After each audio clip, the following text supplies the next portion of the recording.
Welcome back to new video. आखिर हमारी jeans में कई बार जेब के अंदर जेब होती है और साथ में छोटा सा बटन भी चिपकाया होता है। यही है हमारी आज की शाम का बेहतरीन टॉपिक। और क्या आप जानते हैं कि रसगुल्ले को अंग्रेजी में और इंग्लिश में क्या बोलते हैं? और आखिर कोको कोला कंपनी किसकी है? आपने अक्सर ये पढ़ा होगा कि कोको कोला कंपनी का कोई ओनर ही नहीं है, लेकिन ये पॉसिबल नहीं है। एंड को जानते हो? क्यों नहीं जानते हो? नहीं बताओ क्यों नहीं जानते हो?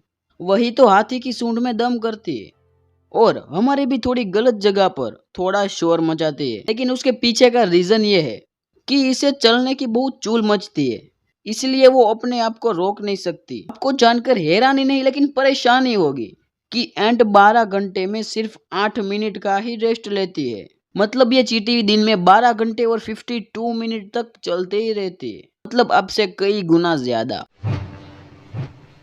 एक सिंपल लॉजिक है कि आपने किसी भी जगह मनुष्य या फिर प्राणी की ऐसी फोटो देखी कि उनको अपने महादेव भगवान जैसी 3 आंखें हो। हाँ, इसके पास अपने आप को बचाने के लिए 3 आंखें हैं, जिसका नाम है कैमल यानी ऊंट, जो रेगिस्तान में दौड़ा करते हैं। अब थोड़े लंबे टॉपिक पे आते हैं। This topic name is Coca Cola info. थोड़े फैक्ट्स ले लेते हैं, बाद में उसके ओनर की मचाएंगे। कोको कोला का कलर कैसा है? सिंपली सभी लोग बोलेंगे भाई कभी पी नहीं है, इसका रंग काला है। सो ठीक बात है, मैं उन सबको आज मोदी जी की चाल में बताना चाहूंगा कि कोक का रंग ग्रीन है। उसे ध्यान से देखना, कभी दिख जाए तो। बाकी हमारी आंखें उसका कलर कैप्चर नहीं कर पाएगी, इसको जूम करके देखना पड़ेगा। मोबाइल से तो शायद ना हो, लेकिन दूसरी ऐसी कई चीजें हैं जिससे ये दिखेगा। क्या? कलर। लेकिन शायद ये अभी ना दिखे। क्यों? क्योंकि सूत्रों से पता लगाया गया है कि कोक पहले ग्रीन फॉर्म में बिकता था, मतलब बिकता था। मैंने भी कोक पी है, लेकिन कभी कभी मुझे ऐसा लगता है कि शायद मुझे थोड़ा जल्दी जन्म लेना था, क्योंकि भाई और उनकी बहनों कोक जब बिकना शुरू हुई तब ये बोतल फ्री में मिलती थी।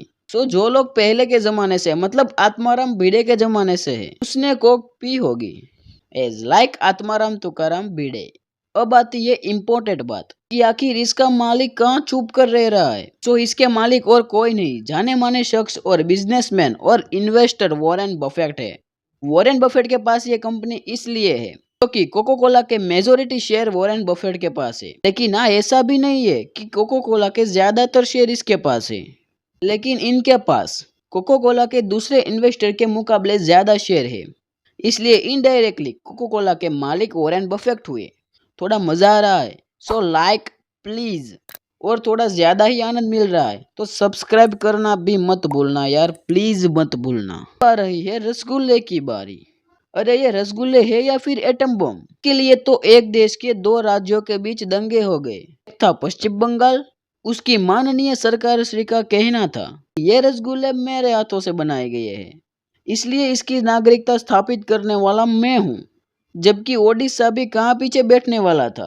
इन दोनों राज्यों में कानूनी लड़ाई के बाद पश्चिम बंगाल को जियोग्राफिकल इंडिकेशन यानी जीआई टैग हासिल हुआ। मतलब आखिर मैं आपके सामने ये क्वेरी को नहीं सोल्व कर पाया जो मेरे मन में थी। रसगुल्ले को इंग्लिश में शायद रसगुल्ले ही कहा जाता हो। Last fact. और अब थोड़ी भावनाओं की बात। मेरे में बहुत ही ज्यादा भावनाएं हैं, इसलिए पैंट की जेब छोटी की जाती है भावना को समाने के लिए। लेकिन नहीं, ऐसा नहीं हो सकता। छोटी जेब मजदूर की होती है। मतलब क्या ऐसी जीन्स पहनने वाले मजदूर है? लेकिन इसको सिंपली पॉकेट वॉच कहा जाता है। मजदूरों की जेब में ये घड़ी टूट बूट जाती है, इसलिए इसी सोच को ध्यान में रखकर एक कंपनी ने ये मजदूरों के लिए छोटी कड़क जेब बनाई। और अपना छोटा भविष्य ही इतना ऊंचा है कि ये हैरान बनकर हमारे दिलों में बस गई। तो अगर वीडियो अच्छा लगा तो please like, please subscribe and please press